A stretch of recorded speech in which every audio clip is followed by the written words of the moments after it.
In this video, we are going to fix installation error in Microsoft Store. So without any further ado, let's dive then quickly to the solutions. First of all, you need to clear the Microsoft Store cache. Press Windows key and R key together and type here wsreset.exe. Copy and paste it here at the YouTube description. Click on OK.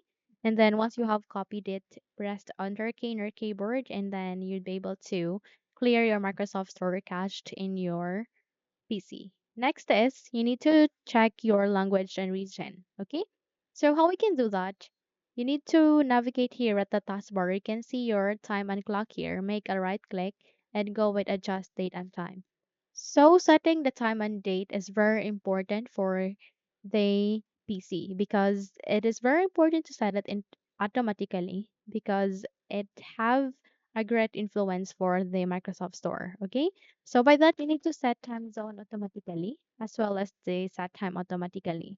After that, I want you to proceed to the related links. You can see their language and region. Click on it and from here at the region section, click on this down arrow key and please select your country or region. Okay? As well as here at the regional format, please select your region or country as well. Once you've set it, restart the PC and you need to check if the error has been fixed. Okay? But if not, then I want you to check for pending updates.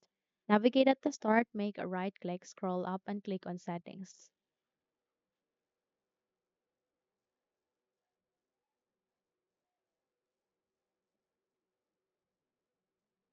As day settings, please navigate to the left pane, find for an option which is the Windows Update, click on here,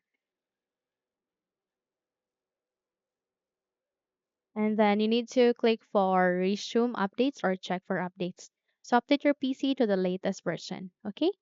Now, if you found this video helpful, kindly like and subscribe. You may also click or turn on the notification bell so that you will be notified for more upcoming tutorials. Thank you and have a good day.